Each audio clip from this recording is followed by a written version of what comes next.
You're listening to the Ska Mailman podcast, and this week we have Brian Robertson from the bands Suburban Legends and Real Big Fish, my favorite band. I guess Brian is a really big fan of ska podcasts, so he came on and we had a great time, a great chat. He joined us all the way from Japan, so it was fun to organize. And he also sent me a great little mystery box from his company Checkered Linings, which is like a ska fashion line of sorts, ska apparel.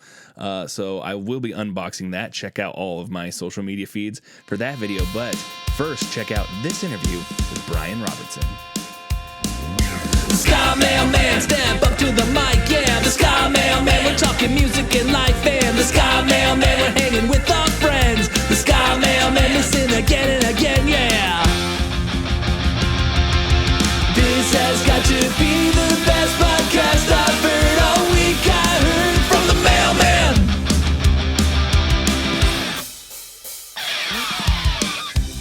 Welcome to the Ska Mailman podcast. I'm your host, Adam, the Ska Mailman Wallace. Joining us today is the trombone player for Suburban Legends and once for Real Big Fish. He does a ton of artwork for both bands as well. And he's joining us from the future, calling in from Japan. It's Mr. Brian Robertson, a.k.a. Robot. How's it going today, man? Hey, how are you? I'm well. Good. Thanks for coming from Japan. It's a big difference. Yeah, you're in the future from me, which I didn't realize until we were trying to plan this. That's right. Yeah, I live a day in the future, so it's pretty exciting. My first question, because I got a hold of you through previous guest Chris Grau. And he was like, I can get you Robot. And I was like, who's Robot? He's like, Brian Robertson. I was like, oh, I didn't know his name was Robot. So how'd you get the nickname Robot? The nickname. How Is did it just come your up? name? Well, no, I mean, yeah, certainly. Obviously, my last name is Robertson. So that's that kind of plays into that. But it was just, we were on the road at some point earlier on. And we have two Brians in the band. And I don't know, the guys were like, oh man, we need a nickname for you. And they were trying a couple things, but then they started doing Robot, and I was like, okay, yeah, this is really going to stick. But then it actually did stick, and they actually still call me Robot for the past 2 decades. So. Oh, that's great. What were some of the other names that got rejected? Do you remember? I think they were trying some other nicknames, but some other band members of other bands already had those nicknames, so you can't. It's no, you can't take that. So. Yeah. They were just calling you Fat Mike, and you're like, that's taken. Yeah. No. I think they tried Rabbit for a second, but they're like, no, wait a minute, Ryland from Real Big Fish. Yeah. So they're like, no, wait, we can't take that. That's no good. So yeah, they ended up with Robot somehow. My nickname throughout middle school and high school was Wookie because I had a giant afro. But I eventually didn't want that anymore. So I cut my hair and it was all short and everyone still called me Wookie. And then I remember later on in high school, I was like, hey, can you just call me Adam? I don't really like Wookie anymore. And so I know if I'm out and about in public and I hear someone go Wookie, I'm like, well, I know where I know them from. Yeah, right. You know what era that comes from. Yeah. I like Ska Mailman better now. Yeah, that's better. All right. Well, I want to get into kind of your journey into how you got into playing in bands and started listening to ska. Which came first? Did you learn the trombone first, or did you start listening to ska first? Trombone came first. The instrument was the first thing. I remember when I was really tiny, and I can't even remember what age I was, but I remember being on a ski lift with some other kid, and he was like, "Oh, I play the guitar." And for some reason, my little kid brain thought "Oh, wow, that's really cool. He plays an instrument." And then I thought to myself, maybe I want to do that. And then middle school came around and was like, "Oh, you can be in the band, or you can do home ec, or you can do shop class or something like that." And I was like, well, I think I want to learn how to play an instrument. And then I chose the trombone purely out of looking at the instruments. And I was like, well, this one doesn't have any buttons whatsoever, so it's got to be easy, right? And that's not the case. But right. But yeah, that was my rationale. That was my kid rationale to playing trombone. So, and then it stuck. Sure. I mean, I get that. I was also joined the middle school band. But I wanted to play trombone, but there was too many trombone players. And so my band teacher was like, I need an alto sax player. So then I learned how to play the alto sax instead. I still regret it because I think trombone's way cooler. Yeah. I think I made a good choice. I picked up a trombone a couple of years ago because I was like, I'm going to learn in my 30s because I play everything else. I was like, I could figure out brass. And my first lesson was sliding the actual slide, I was like, this isn't doing much for changing the pitch. I thought that was going to be everything. It's way more in the amateur than I was expecting. So I Right. still can't play trombone, but I'd love to Yeah. be able to someday. Yeah, that's what it's all about. It's just like all in the amateur. Like, yeah, figuring that out versus like, I mean, obviously, like the positions do make a difference, but Sure. yeah, yeah. It Well, took I me a think while to figure. I go Sorry, ahead. what? You go ahead. Oh, I say it took me a while to like figure out like even how to play a note. When I first picked up a trombone, I was like, wait, how do you actually make music out? How do you make notes out of this thing? Like, because I had Were you no like, absolutely zero reference whatsoever. Like, and like my sure. parents were not musicians, and my brothers were not musicians. I was the only one in the family that actually like was a musician. So it took me a while to like figure out how to actually like make sound to come out of the thing. Did you But just try like humming into it first, like a kazoo? yeah, I mean, well, just tried blowing into it. I didn't realize that, like, like you Oh, actually okay, have to sure. like, buzz your lips in order to like Yeah, make the notes. You know what I mean? I thought it was just like play. Yeah, exactly. I thought it was like playing, not like a kazoo, but like playing like a flute or something like that. Like was my sure. only sort of like reference prior to like playing the trombone. Is just like you just push air through it, but now you got to like do more than just push air. You got to like, vibrate your lips Yeah. and like, create like the actual embouchure.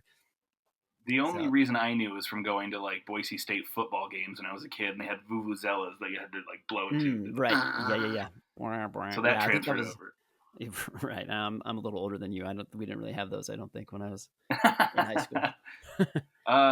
Well, then, where did it go from? How did you get into ska music, and how did you end up playing in Suburban Legends? Is that your first Sure. band? Because you've been Yeah. with the band since the beginning Hmm. of the Yeah. since '98. That's right. Yeah. So I mean, so I was playing trombone, and then I went into high school, and then of course that was like right around when I was in high school. That was like right around like when ska exploded in the '90s. And so you got Real Big Fish on the radio. You have Say Ferris on the radio. You have even the Aquabats on the radio in Southern California, and so listening to K Rock, it's like, oh, this is awesome. Like there's actually like horns in bands, and prior to that, like I didn't really have any knowledge or any kind of like exposure to ska. Mm-hmm. And so like of course still at that point I wasn't like necessarily like I actually never had any kind of like dream or like need or want to join a band. Like it was never in my brain. Like I just thought it was cool and fun music to listen to.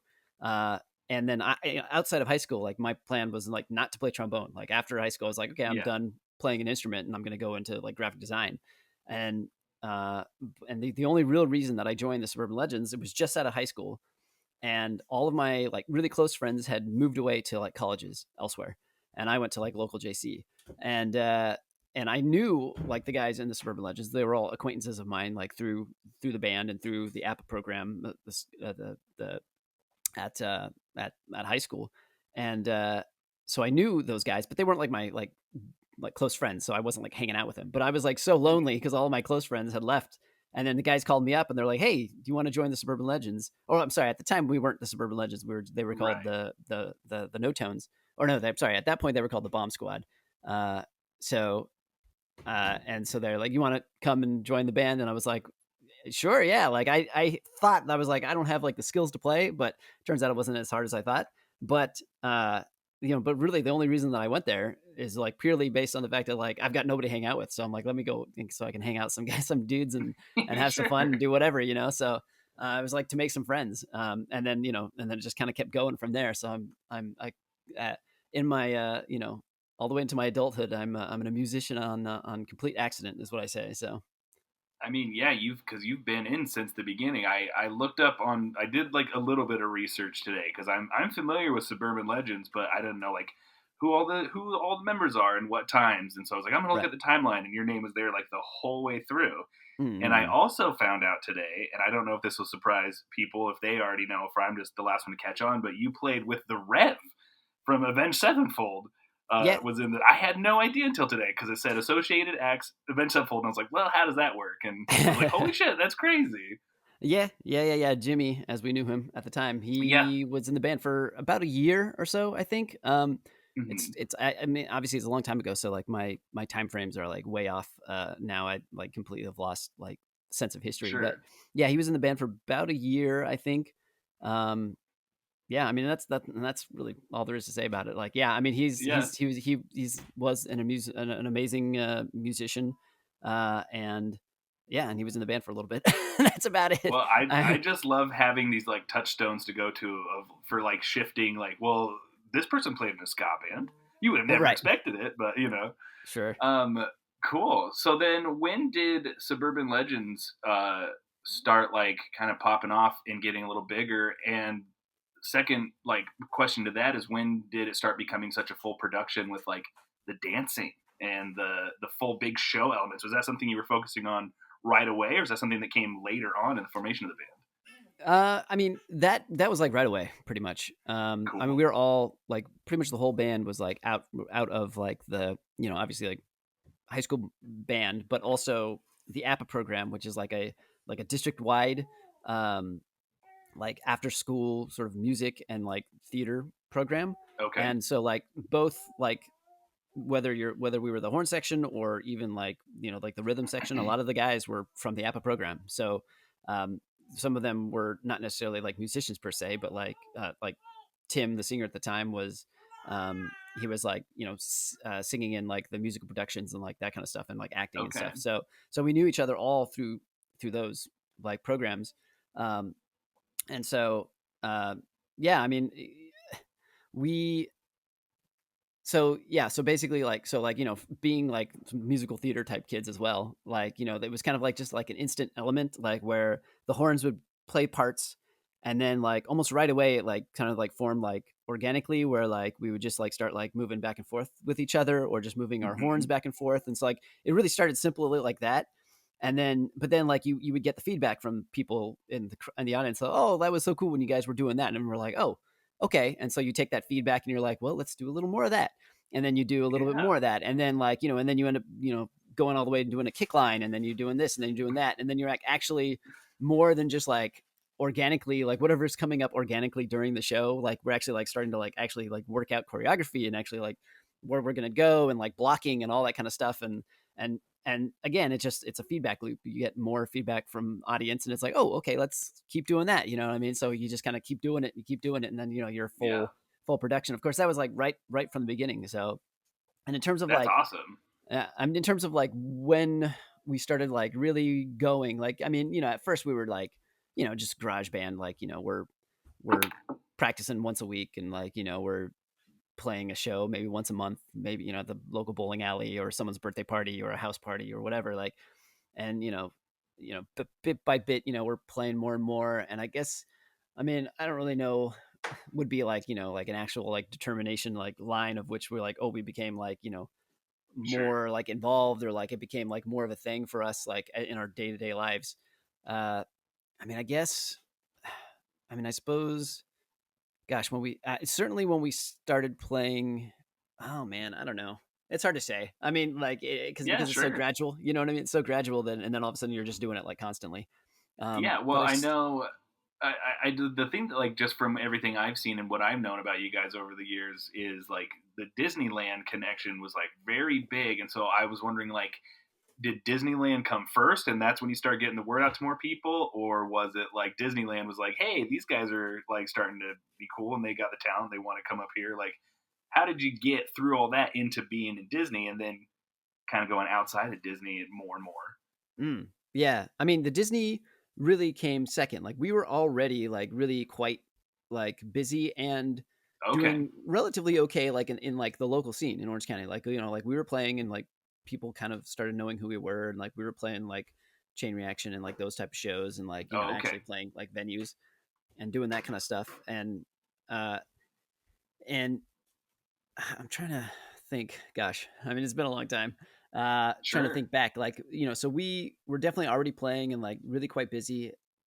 And then in terms of like the Disney thing, though, like you know, we submitted our trump player Aaron Bertram. He worked at Disneyland, so he like knew Okay. some people there, like production people and that kind of stuff. And so he like basically would, we submitted like content to them where we were like, oh hey, we're a band, like let us play. Like at the time, they really only had bands like on the Tomorrowland Terrace, which was which was um like in the park in Tomorrowland.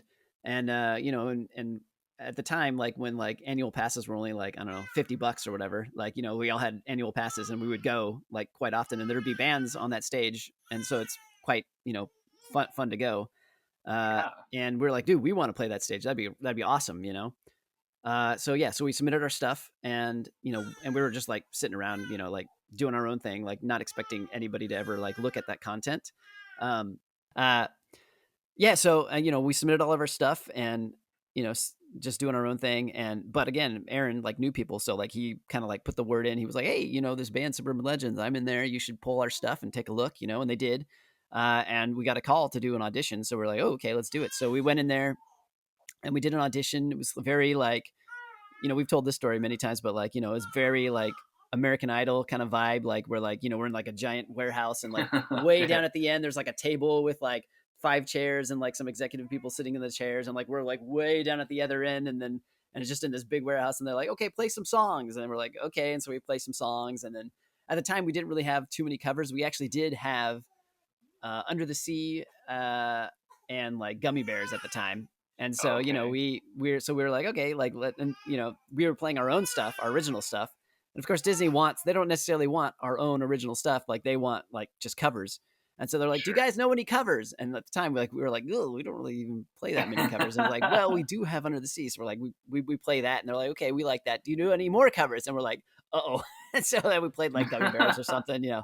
But anyway, so then they were like, okay, like that was fun. Like we want to see you guys in the park, like for like a paid audition in the park. So we got one on the Tomorrowland Terrace. And like normally that like a band there will play like 4 or 5 times a night. But we were able to do like one of those time slots as like a paid audition. And that was awesome because like I remember, oh gosh, I'm trying to remember what year it was, but like it was 2000 and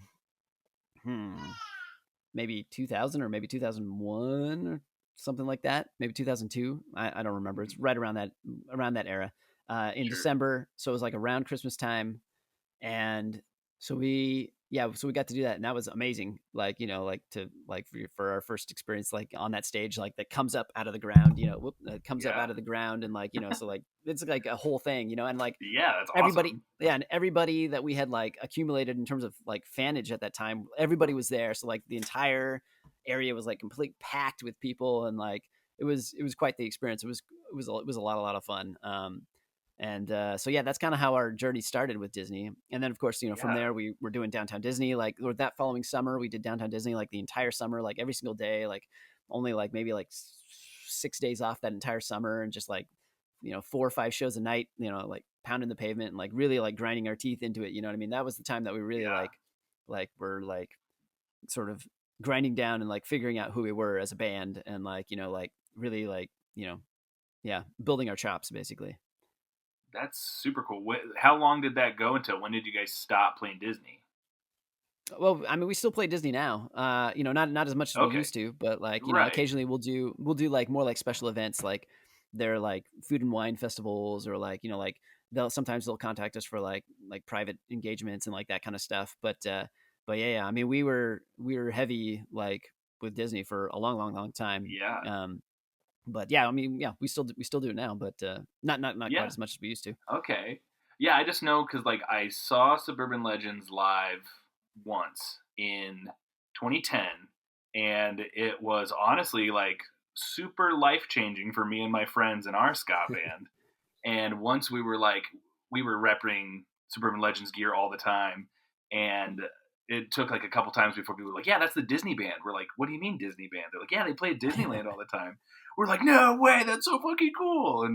And so that was the second fact after like actually knowing the band. And so I don't know, I hear the Disney thing a lot. Do fans come up to you like after shows and stuff and be like, oh, I was in the park, you know, at this time and saw you then, and or is it? Yeah, I don't know. Does that still happen to you all the time? It's very I mean, in terms of like our journey as like our fans and like the scene that we're like in, like the part of the scene that we're in is very like, I would say unique probably to a lot of bands because of the fact that we play at Disneyland, and like that was really like a part of like almost the beginning of our journey. Like I mean, us doing Downtown Disney like in 2002 or whatever, like that really was like very big for us, like developing like a fan base, not only like within the ska scene, but like sort of also like within like the Disney scene in a sense, and rebuilding like more, like really feeding the ska scene within Orange County. Yeah. Like, um, uh, we really like did like a lot. I feel like, there's a ton of kids that will say that like, we were the gateway to the ska scene within Orange County, um, Yeah. Oh, that's so cool. yeah. I mean, like a ton. So, we and even still today, like we'll kind of have like sort of different like sort of sections of fans. Like we'll have fans that like really only ever see us at Disney, and we have fans that really only ever see us like in live events, like elsewhere. So Yeah. like we kind of like, so it's kind of like a split personality. Like for us, like sometimes we don't know, like if like we do like a long run of Disney stuff and then we like go on the road, like our personality is like a little different, and like it takes us time to like shift into like sort of like more of like a Sure. live, like like on the road type vibe show versus like a Disney show. And like sometimes it like hits too hard, and like we'll be like, oh man, we forgot, like we can't do like this type of show and content like on the road. And sometimes we're like, oh, we can't do this type of stuff in Disney, you know what I mean? Right. Like it like, so we sometimes we do have to shift like how we present ourselves live, like depending on Yeah. like what type of show we're doing. But that's caused I mean, like sort of like personality, like sort of issues like within the band itself, you know what I mean? Like sometimes oh, sure. we don't know like which directions we should like be putting our energies towards, so Yeah, I get that because you're kind of having to tailor the experience to where you're at, and that was like one of my other questions was like, if you're playing at Disney and you're playing your own songs, are you playing like a high fives and just like changing the lyrics, or are you just like not doing it at all? How's that work out? Mhm. Yeah, definitely. I mean, uh, yeah, like playing our original stuff, like especially way at the beginning of like doing Disney, like we had to submit all of our lyrics and all that kind of stuff, and we got like notes back. We're like, now you guys can't say that, and you can't say this. Like some of the You stuff, like can't say you guys sex at can't the say. prom. No, yeah, definitely not. You know what I mean? And like, but even like more simple stuff, like I trying to remember some of the stuff that were like, oh, okay, we can't say that. Like you can't say like I know, like, oh, we can't say like sucks. Like you can't say, oh, this sucks. Like, you know what Oh, I mean? okay, Like interesting. there's like, like really simple things that you're like, oh, you can't say that either. Oh, okay, we'll have to change that. And like, so yeah, there's definitely obviously lyrical change that we have at Disney versus elsewhere. Um, and that's kind of definitely informed some of our Yeah. songwriting and stuff like that. But No, that's super mhm. interesting. Well, not to dwell on Disney too long, so let's go to the when. Let's see. When I first saw you, like I said, it was 2010. I was on the road opening for Real Big Fish. It was the Maxis, Suburban Legends, and Real Big Fish. Hmm. And that show was, like I said, it was like life changing for me and my friends. I was playing in like a shitty little garage ska band, and we absolutely loved Suburban Legends because of all of the choreography and like the super high energy. The songs were super fun, and that's still my whole philosophy is like, why are you playing music if you're not having fun doing it? And it Hmm. just looked fun, and we all were having a good time. So any like band pictures of my old high school band from that time were either in Real Big Fish shirts or Suburban Legends shirts, and we were telling everyone about Suburban Legends, and that's when we were like, all right, we got to step our game up. We can't just be like being punk rockers and like being bad just because we can. Like we actually got to like tighten up here and get good. And we did have a horn section for like 2 weeks, but that didn't last very long. And it was just recruiting the other band kids. But yeah, so I think you were probably at that tour then. No, have you toured every tour with the band so far, or is there times where you've had to like sit out? Yeah, I mean, I for the most part like pretty much did everything. Okay, There have been like a few occasional things that like I've dipped out. There was actually technically only one tour that I only did half of. It was the Real Big Fish versus the Aquabats tour, because I was okay, going to university, and so at the time, and so like I couldn't take like as much time off as that tour demanded. I gotcha. So I only did like half of that, and then the rest of it was only like we only had two trumpets. We had Aaron Bertram and Chris Luca And play Chris trumpet, so Luca, we didn't have a gotcha. trombone. Yeah, And then now Okay. that I live in Japan, like occasionally, like they'll do Yeah, a that's show, tough. and then I won't be in, and we have like a fill-in guy, Ben, Gotcha. that fills in for me. So yeah, I yeah. only asked because that means we were definitely on stage at the same time. I told the story with Chris Grau, but it's my favorite show story. It was at that show. I got up on stage, like I got over the barricade and got up during Real Big Fish's last song, and he had all the horn players from all the other bands come on and play. And I shot past Chris Luca and I start skanking with Aaron. I think you were on the other side of the stage. So we have shared a stage once when I was like Okay, 15 years there we old. go. Very nice.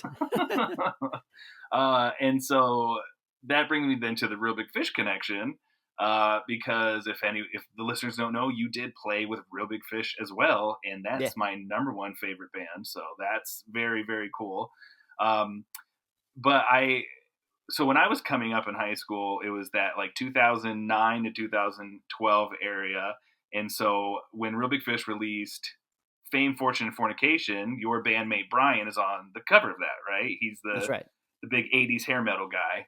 Yeah. And That's him. then I think it was a little bit later on, Ed joined on drums in Real Big Fish, and he was Suburban Legends guy as well. And I remember Yeah, thinking that's like, correct. the pipeline. It's like the Groundlings to Saturday Night Live, or the Yeah. Second City to Saturday Night Live. I was like, if you want to get in Real Big Fish, you got to join Suburban Legends.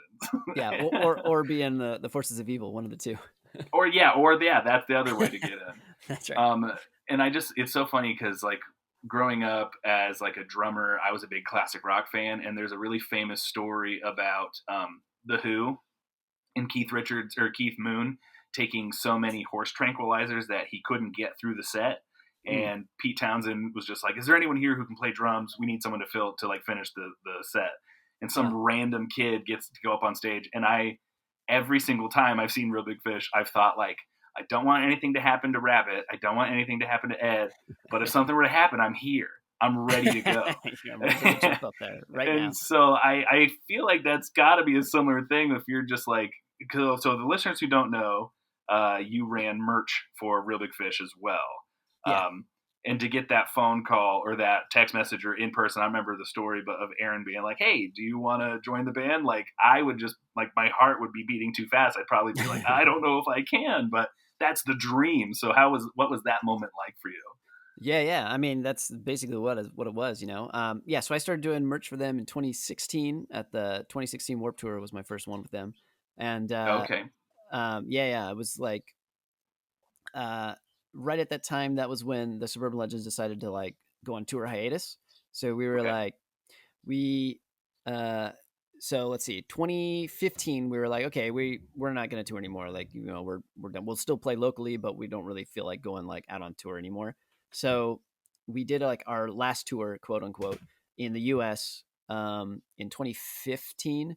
And then, or no, wait, was it the UK that it was our last tour? I don't remember. Anyway, it was either the US or the UK, and it was like our last tour. But that was only like an internal decision. Like we had not made any like outward announcements of like this is going to be our last tour. And then so that was the end of like 2015 or something like that, or summer of 2015, and so at that point I was working at Jamba Juice and just being like, you know, your shift lead guy, you know, and so finally I was like, okay, like, you know, like I've been working here for 15 years. Like now it's time to make me a manager, you know? So, so they were like, okay, let's do it. And I went through all the training and all that stuff. And I got a store and I was in that store for maybe like a few months. And then Real Big Fish's manager calls me and says, hey, we're looking for a new merch guy. And like, would you like to do it? And so at the time I was like, like I just got this management position. Like I can't like just abandon it like right away, just like to go back out on the road, you know? And so I turned it down at first. I was like, no, I'm sorry, I can't, you know? But then like a couple days later, they called the Suburban Legends and they said, hey, would you guys like to go on tour with us in 2016, the beginning of 2016? And, you know, and in my brain, I was like, no, we're going to say no, because we had done our last tour. And but then the rest of the guys were like, well, maybe we should, because like that way we can announce that it's going to be our last tour. So if people wanted to see us, they can come and see us. Plus we still had like a ton of merchandise. So we wanted to like kind of like try and get rid of some of that merchandise that we had. And so, yeah. And so we were like, you know, I'm like, oh, it looks like the band is going to say yes to this. So so I called Real Big Fish and I said, okay, I want to do merchandise for you. Like I had to make the decision, like, like I'm going to Yeah. quit my job and then go do merchandise for Real Big Fish, which, I made that decision. It's show day, so I'm going home. I'm getting out of my uniform and into my show fit. Check for my phone, wallet, keys, and of course, my Eargasm earplugs. I never go to a show without them. They come in this convenient carrying case and go easily in your ear. Now you have high quality sound at every show you go to. So head over to eargasm.com to get yours and use promo code MAILMAN10 for 10% off your next order. That's eargasm.com, promo code MAILMAN10 for 10% off your next order. Yeah, so I had to make a decision. Like it seemed like the band was going to say yes to this tour in 2016. And at that point I had already told Jamba Juice that like I wasn't going to tour anymore. So I was like, well, here's the decision I have to make. I'm either going to have to quit my job and then take this Real Big Fish job in order to go on this tour. And it's like, here we go. Let's do this. So, you know what I mean? I did. I quit the management position and I called back Real Big Fish and I said, hey, actually, is that merch position still available? And he's like, yeah. So I was like, all right, I'll take it. So then we did that tour, and that was when we did announce like this is our last tour, and we did that tour. And then the following that summer, 2016, they did the Warped Tour, and that was my first tour with them doing merchandising. And then I did merchandising with him for next couple years, and then 2019, Billy, who was doing trombone with him at the time, he quit, went over to the Interrupters, and then I didn't like it wasn't even in my like realm of possibilities that like Aaron was going to ask me to do it. You know what I mean? Like it wasn't even in my in my wildest dreams that I was like, oh yeah, maybe he'll ask me. Like that wasn't even in my thing. I remember talking to Vince, who is the lead singer of the Suburban Legends, before because at this time I was like in the process of moving to Japan. So I was talking to Vince like just before I came over here. I remember Vince saying like, "Oh, dude, what if Aaron asks you to do it?" I'm like, "No, he's not going to ask me. Like, I'm not even going to like entertain the fact that like maybe that like might be the case." But anyway, so then like I get on the plane and like I'm flying to Japan. I land in Japan, turn my phone on like with my visa in hand, ready to like start my life in Japan. And then boop, boop, I get the little text from Aaron that says like, "Oh, hey, do you want to play trombone in sort of Real Big Fish?" I was like, "Gah!" Like you said, my heart literally just like was like, like popping out of my chest, like yikes, like, and because here I am, like I haven't even gone through immigration yet, and I'm like, oh my goodness gracious, like what a huge thing to like get like placed onto my lap, And at first I told no at first. I said like, no, I can't. I'm not prepared to like take on that responsibility. You know what I mean? Like I love doing merch for you guys, but like, I don't know if I'm prepared to take on this trombone role. And he's like, oh, all right. I get it. I understand. And I was like, whew, okay, that's good. I don't need to like worry about that. But then a couple days later, he comes back, he sends me again. He's like, hey, you sure you don't want to play trombone? And I'm like, oh man, I don't think he's going to let this go. So like, I'm going to have to say yes, And so I said, all right, I'll give it a try. Like I'll do my best. And, so he told me, I said like, hey, send me like a set list, like send me like 20, 25 some odd songs, like I can start like, getting them in my head. So he's like, yeah, okay. And so he did that. And I drilled hard, you know what I mean? Cause like prior to this, like, Suburban Legends was the only band I'd been in. And the only like responsibility, like in terms of like knowing music and like learning the music, so this was my first time really ever like learning like a ton of songs like outside of the Suburban Legends. It's always like it's gradual, you know what I mean? You're not like learning like an entire song catalog like right away, like you're writing songs and bit by bit you're building, so this was my first time really like okay, I gotta like just dig down deep and like just like practice, so that's what I did. And and then so the summer of 2019 it was my first tour with them, and and it was awesome. It was fantastic.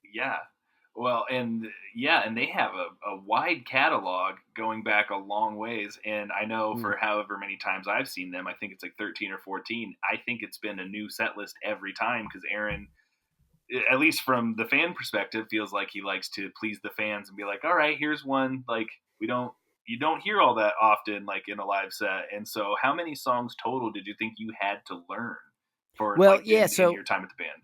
Yeah, I only did 3 tours with them before COVID hit, and then of course the band's on hiatus. But yeah, like, so I think initially he sent me some odd, like 20, maybe 20 songs, something like that. Mhm. I can't totally remember, but he's like, here's most of the songs that might be in the set, like maybe some less, some, whatever. So I learned all those, and then I, met with like Johnny before we went out on tour, and like he helped me kind of like Yeah. work out a couple parts that like I didn't quite have right.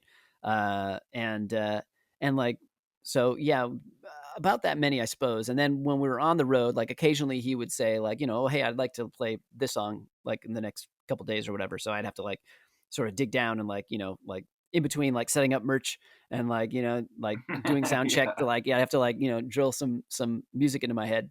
And then, so that was, yeah. So occasionally he would do that. But again, like it was only 3 tours. So like it was pretty Sure. quick. And in those 3 tours, he was promoting, Life Sucks, Let's Dance. So like, Yeah. we were definitely playing a lot of those songs. And so we didn't change it up too much in those 3 tours. Okay. There was a couple tunes that he like moved in and out.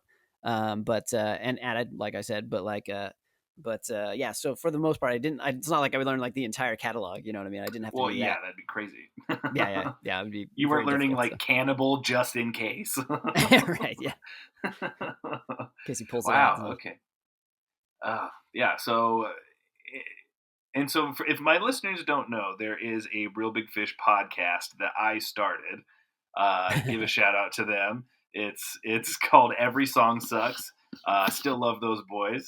I have done the show recently for the anniversary of it. I came back and did a couple episodes.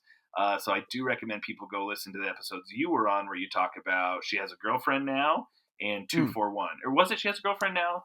What did we talk about? We talked about Ska Ska Show. Show, and Ska Show we did one of the covers. is. Which cover did we do? I thought it was 241. Yeah, I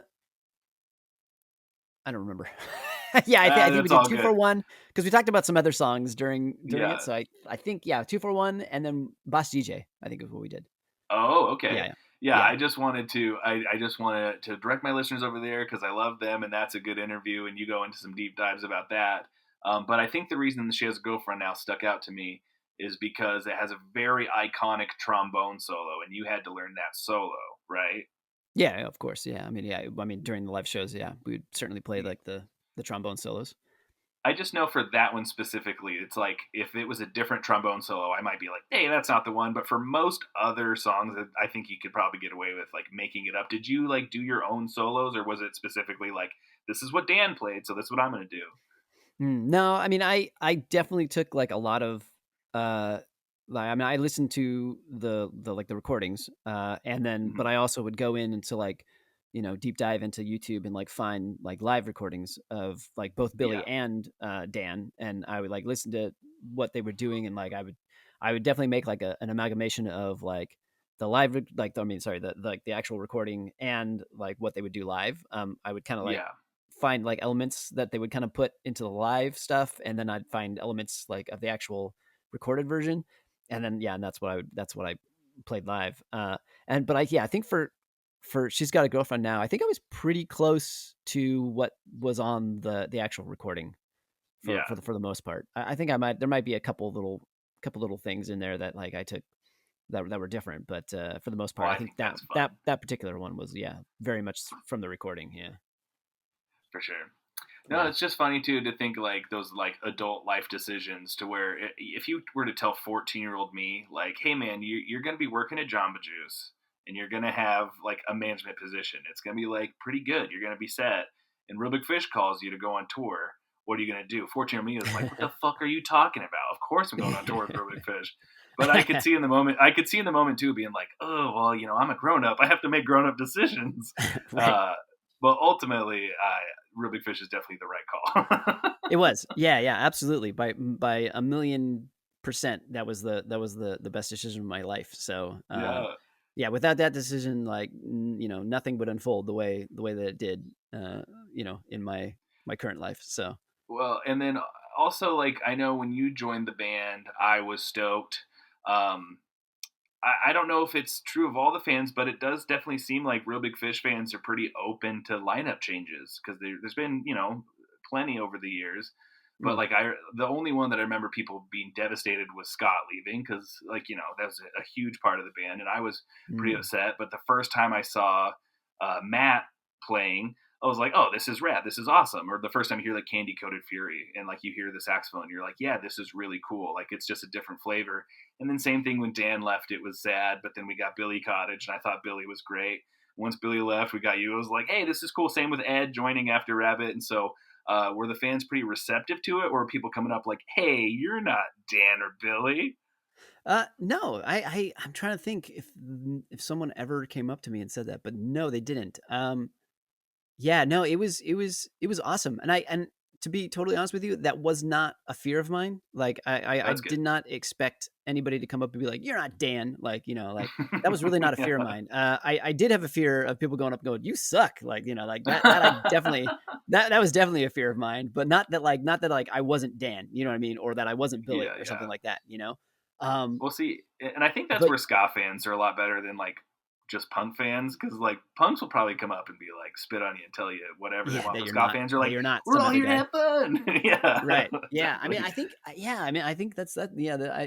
I mean, I never really thought of it in terms of that, in terms of like, oh, you're not that guy. But yeah, you're right. I mean, I never got that. And in terms of like Real Big Fish fans being willing to like accept like member changes with Real Big Fish. I mean, obviously, like, you know, they've had a lot of member changes. So yeah, but I Yeah. mean, but yeah, but and again, like, yeah, I too have seen Real Big Fish like in many, many different sort of Right. iterations, and it's always kind of like, yeah, it's just like slightly different flavors of Real Big Fish, but it's always Real Big Fish, like in my opinion. But Absolutely. yeah, I mean, like I can remember like one of the most like amazing like experiences was, I mean, obviously like playing in Real Big Fish is an amazing experience, but like I only ever got to play like a quote unquote home show like in Southern Hmm. California with Real Big Fish one time, and it was like a kind of a Halloween-ish show just Uh-huh. before, like, it was like the fall of 2019, and at the House of Blues in Anaheim,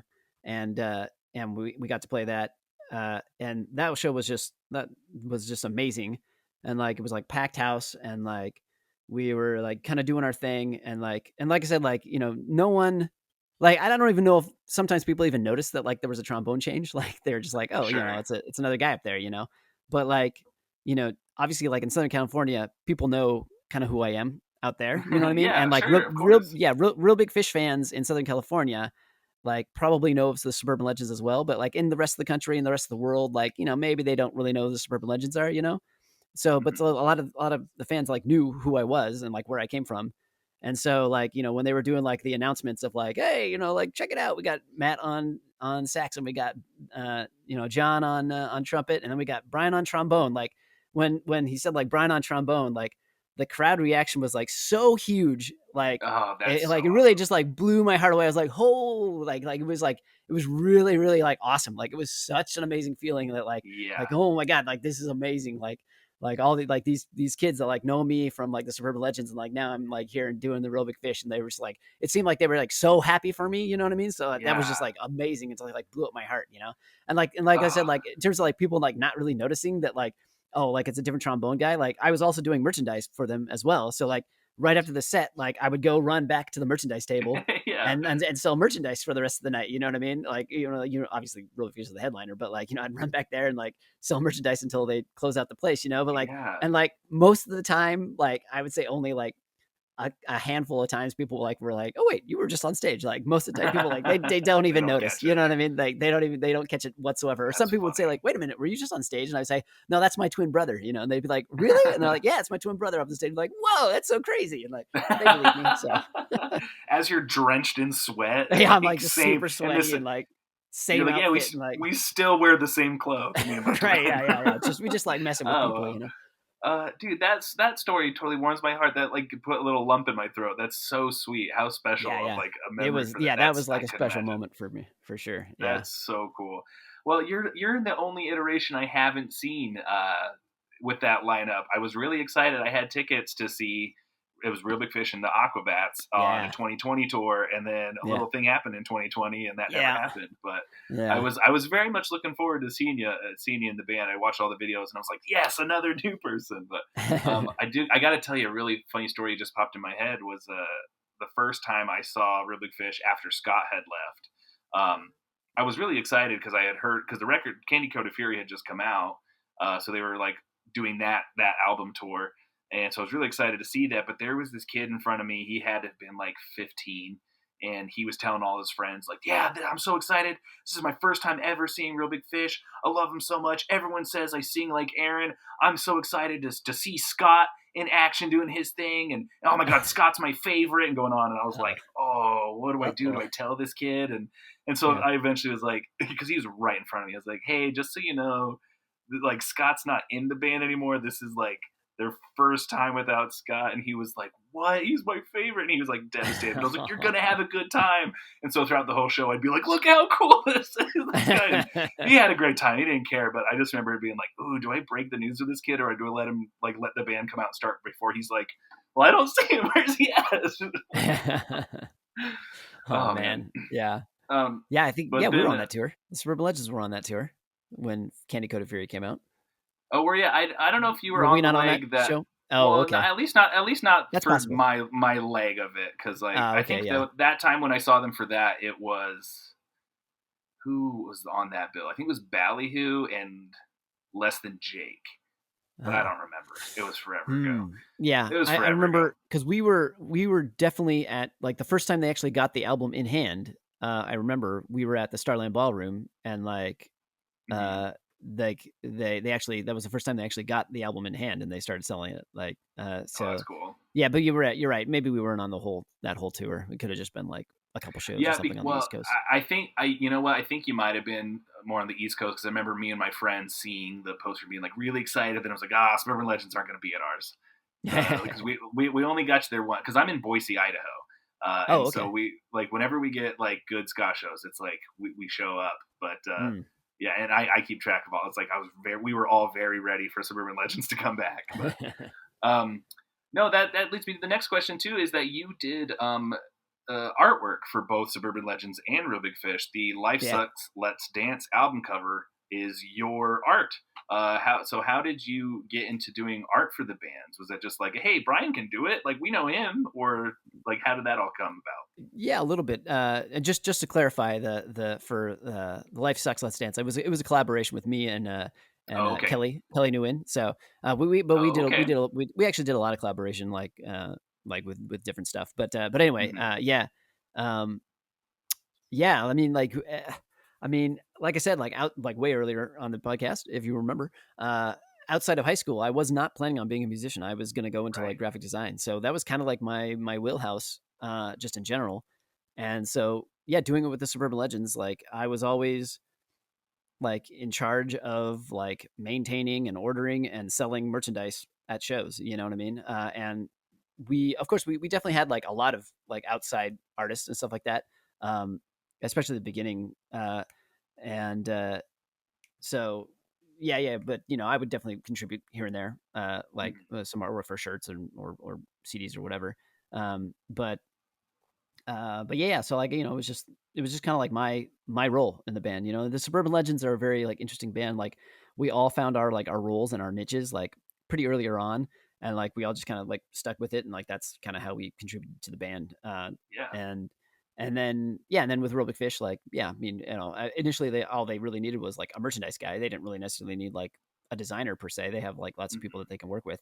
But obviously I would submit ideas, and Aaron would say, oh yeah, this is cool. And so, we would go with that. And, but there were other, artists that would contribute and stuff like that. But, So I would, submit what I can. And, if I had an idea, I'd be like, oh, let me sketch this out, and then, do it up. And like, so. What were some of your like t-shirt designs? Were there any that like really stick out that were like big sellers? Because I know I'm a collector of Real Big Fish merch, so I love whenever there's like a new design out, or like hey, we have these back again. What were some of those for you? Well, so I mean, the first Real Big Fish shirt I did actually was like way back in the day. Gosh, it was back in like oh man, it must have been it was in the aughts for sure. Um, and it just said real big fish, and it was like a bunch of fish hooks and stuff like that. Okay. And I remember, but that was like way back in the day. And and then I didn't do anything until like I actually started doing merchandise for them. But yeah, like I mean, doing the merchandise for Real Big Fish was a lot of fun because like it was like all the crazy fun ideas that I would have for like the Suburban Legends, like that I was like, well, I can't do that because like I can't like produce like 5,000 tiki cups for the Suburban Legends, like they won't sell. You know what I mean? Like we'll sell a couple hundred, and then we'll have like a couple thousand for like the next 2 decades. You know what I mean? Right. But like something like Really Big Sure. Fish, I'm like, oh man, like it'd be so much fun to do a tiki glass. Like let's do that. Yeah. Or like oh I can do it like a Hawaiian shirt, but again you got to order like a lot. Or like Right. I want to do like this, I want to do that. And so yeah, I mean I got to do like I kind of got a lot of those like those things that I wanted to make. You know what I mean? Like I could do it with Real Big Fish. It was awesome. I don't know, but like in terms of like some of my favorite like with Real Big Fish, gosh, I'm trying to remember some of the stuff that I did. I mean, I really liked doing those Hawaiian shirts, like the custom Hawaiian shirts. And people seem to really like those. And then they always had like prior to me, they always had like the beers like shirt. You know what I mean? Yeah. And that was always really popular. But I was like, well, why don't we do like a jersey? You know what I mean? Like, and so like I did like got like the jersey type like made, the 3/4 sleeve baseball shirts. Well, that's just like a baseball shirt, and that's just like stock stuff that you can buy and print right on. You know what I mean? I'm talking like the ones like we did that like were actually like buttoned up, like actual like they look like a baseball jersey. Like it wasn't like straight up baseball jersey, like not made of cotton or anything like that. It's still like a like a cotton polyester blend type stuff that you can like sublimate and that kind of stuff. Now we're all talking technical terms here, but like that was really really popular. People really like those, and then.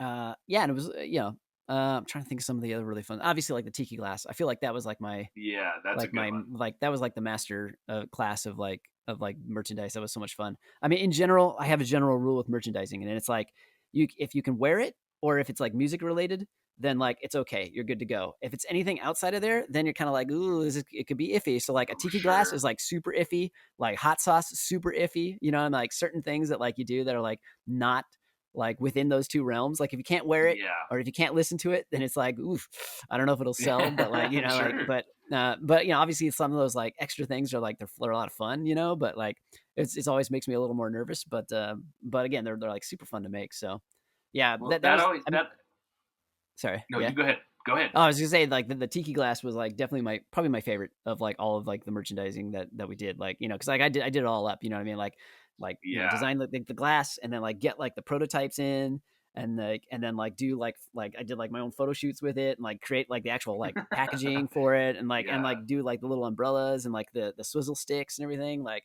just went to the nines on it, and like it was just like, oh man, that was fun. That was fun. I just love that like the merch part is like definitely a passion of yours, because I think if I remember right, when they asked you to join the band, you're like, yeah, I'm still doing merch though, right? Like I really love doing that. Please let me. Yeah.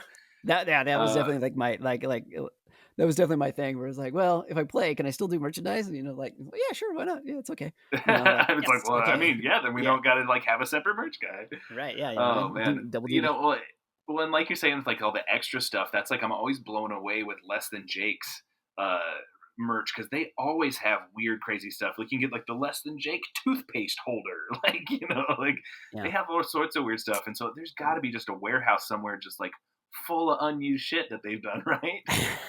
I'm not sure. I mean, I'm sure at some point they do like super sales and they like blast it all out. But yeah, Less Than Jake has their merch game has always been like super on point. Like even way back in the day, always very, very impressed by their merchandising. Well, and I know they even did like NFTs recently. They were like, "Hey, why not? We'll try." I remember that. Yeah. But I think they were like late to the game too. They were like already like NFTs were already on the way, and everybody was always like F NFTs, and then like we're gonna do NFTs. And I remember like saying like, oh no, and then everybody on the internet was like, oh no. I just love that even just happened. It's so funny. Yeah. Oh man. So then that also goes into, you have your own clothing wear, since you like merch so much. Tell us about your Checkered Lining. something to actually promote. Yeah. I have Checkered Lining apparel, which is like my own apparel, like right when COVID kind of began and like we're all just kind of sitting around doing nothing. And like, I'm like sitting there going like, oh man, like I'd really like to do something. I was like, well, maybe I should design something. And then I was like, well, what am I going to design? Like, and I was like, well, maybe I should design my own, some apparel or something like that. So I was like, well, okay, like, here's the origin of it. The origin is that like doing Real Big Fish, like I kind of like have like my general like get up, you know what I mean? And like it was kind of like the same get up that I had with the Suburban Legends. But I had like this hat that I liked a lot, but it was getting kind of old and it was getting like really beat up. And I'm like, I need a new hat. And I'm like, well, I'm trying to find this specific hat. I'm like, well, I cannot find this specific hat. I'm like, well, gosh, like maybe I would really like to have a hat like that, but like I don't, I can't find it. And I'm like, wait a minute. I'm like, so I was thinking to myself, I'm like, maybe I should design like my own hat or something like that and do like and then that was kind of like the brainchild of it. And then I was kind of like, well, maybe I should do like a bunch of apparel and like spend some time like doing some apparel and like put it together and like see if I can actually do it myself, And so that was kind of like the brainchild of all that. And yeah. So Checkered Lining was born, and so it's just basically like, it's apparel that's like sort of inspired by my time in ska music. There's like very checkered inspired and like and it's some fun stuff. Like it's not like I tried to create it that's like it's not going to be like in your face like, oh, this is like ska apparel, like, you know what I mean? Like it's just like Sure. it's some apparel that you can wear to a ska show and be like, oh yeah, there you go, that guy. Like but like also you would fit with the crowd. Yeah, you can fit with the crowd, but then you can also just wear it out and about, and people would just be like, "Oh, okay, yeah, that's a cool shirt or that's a cool hat," That's great. That was kind of like my thrust at trying to do that. So I was checking out the website even just earlier today, and it's got a bunch of great stuff on there. Oh, thanks, man. I gotta tell you my checkered hat story thing. That's so funny because we're wearing similar hats. Yeah, we're wearing similar hats right now. When I first started like doing my TikTok videos, which is like how people started finding the Ska Mailman and right. grown into all this, I had this hat that I just got from the van, where my wife found it at the van store, and then she was like this checkered brim, and she was like, "Oh, this is like something Adam would love," and so I was wearing that, and it's like associated with the ska part, and my postmaster doesn't care if we don't wear like our own hats. We have to wear the uniforms, but the hats have to be. Or the hats can be whatever we want. Yeah. And so I wore that all the time, and that became a real focal point. People were like messaging or like leaving comments of like, "I love that hat." And so it was like, well, I have to have the hat now. And so like all the images of me and like drawings and like art that I get sent, I have this checkered hat on. So it's like right. super necessary. But this is my second version of the same hat, because the first one I wore so much that it was like super faded, super like sun bleached. And I couldn't find a replacement forever, but I finally found like one person who was selling it on like, I don't even remember the website. It was a website I've never heard of, but it was the same exact one. So I bought it. And so this is for my video viewers. This is giving you an excuse to watch the video and not just listen to the audio, but I still have it and I still wear it to work because I don't want this one to fade, but I'll show you the difference. So this is the one I wear to work. This is the original Ska Mailman hat, and I still wear it to work. But like you can see just how horrible. Like it's like it's not even black anymore. It's just like white and gray, and it's like full of sweat and shit. But so that's the Ska Mailman hat. So once this one is done, I have to get one that you're wearing because that's pretty rad. Yeah. Hit me up. All right, I just want to talk about one other thing, Suburban Legends related, and it's the album Day Job from 2012. That's one of my favorite ska punk albums of all time. It's so good. And I don't know. I don't even want to ask you a question about it. I just want to tell you how much I like it. Well, thank you, man. And the song...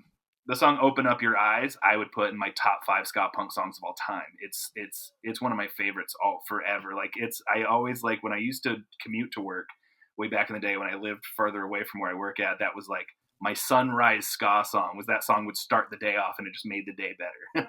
Oh, thanks, man. That's very kind of you to say, man. I appreciate that. I'm sure the other guys do as well. Yeah, and then so I do have one last actual question then, and it's for Rump Shaker, which was the first real big Suburban Legends album. Right. It had like High Fives, which is like one of my other favorite songs, but you got to work with producer John Avila, who also produced a couple of Real Big Fish albums. Yeah. I was going to say Turn the Radio Off and Why Right. Do They Rock So Hard. What was it like working with him, and did you get to work with him because of Real Big Fish? Did he send him your way, or how was that? Kind of like, yeah, I mean, it was, I mean, it was great, first of all. Yeah, I mean, that was definitely our first album, like that, like full length album that we put out, prior to that we did like an EP, but like, yeah, this was like the first time. Yeah, we really did.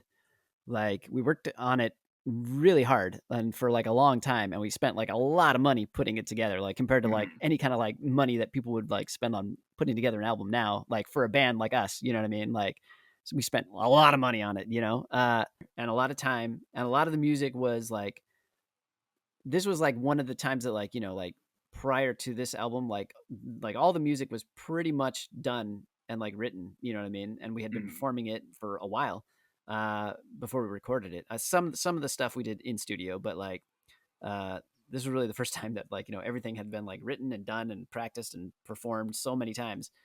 So we really knew kind of like what we were doing, but John really did like a lot of like tweaking on like, oh, why don't you guys move some of this here, move some of that there. Like there was a lot of like, there was definitely a lot of production. And like the first song we did with him was High Fives, and it was kind of like a test song. And like, and so, like we kind of like, he did like a lot of production on it. So it was like, oh wow, when we got it back, we were like, oh, this is awesome. You know what I mean? Like we would never like think of some of the stuff that like he was like throwing in there, so we're like, yeah, let's do it. Let's do the full album. So we did. And like, it was a lot of fun. We did it like in his own home studio. Oh wow. So we would drive out to his place, and we would, do many sessions. Like I can't even remember how long it took us to like put it all together. Of course, in my brain, it was probably like, it was like, oh, it's so long, but it was probably only like, I don't know, a month or two or something like that. But like, uh, but yeah. I mean, it was a ton of fun, and putting it all together, and like, I remember like sitting down and like listening to, like set like the mixes, like, and like doing like the listening party like in the studio and stuff like that, and being like super stoked and excited that like I was a part of like putting this thing together. Uh, but yeah, in terms of like how we got hooked up with him, I mean, it was kind of through Real Big Fish, more or less, because it was through Scott Barrett, who was our manager at Oh, the okay. time, Yeah. and Scott Mhm. Barrett was like, he did like some like road tour managing for Real Big Fish at a time, and like, he's really good friends with Aaron and stuff like that. So in a way, it's sort of a real big connection, a Real Big Fish connection to a certain Yeah. extent. Um, because Scott obviously like, probably knew, because Scott knew Real Big Fish and worked with Real Big Fish, he also knew John, and so like he had that contact and stuff like that. And like, you know John came out Yeah. and take a look at us live, and he's like, yeah, sure, like, I think I can do this. So yeah, Well, for those who don't know, John was the bassist for Oingo Boingo, that's right. Yeah. and I think, yeah, we mentioned he produced and did all the things for Rubik Fish's. Oh my God, why do I keep wanting to say "Take Your Pants Off and Jacket," turn but turn that's the Blink-182. Yeah, turn the Turn the radio off. radio Yeah. off, and Why Do They Rock Yeah. So Hard? And he is Yeah. so good at recording ska punk. It's a shame he hasn't done a ton of it. It's I, true, huh? But then you guys do a lot of like self-recording and self-releasing now. So Yeah. you guys have all gotten good at like that part of it, because, or at least someone in the band is, or because Yeah, Vince. okay, Vince, because I know that, It's all him. because I record music as a hobby on my own, and that is a completely different skill set from being able to play music. Being able to record and mix is a total different ballgame. But the new recordings still sound phenomenal. Do you guys go through Like, David Irish as well, over there in SoCal? oh yeah, definitely. We worked with David like a bunch of times. Yeah, with Pot of Gold Studios. Yeah, Mm-hmm. like we've done a bunch of songs through, and a lot of times we'll do, even when we're doing like our own recordings, we'll do, a lot of times we'll do drums in his studio, Okay. because it's like a really nice room. It sounds really great. So uh, but like a lot of times we'll just do, guitars like in our living room, or bass in Oh, the cool. living room, like horns, just wherever we can, find a closet somewhere and set it up, and That's and awesome. lay down some recordings. So yeah.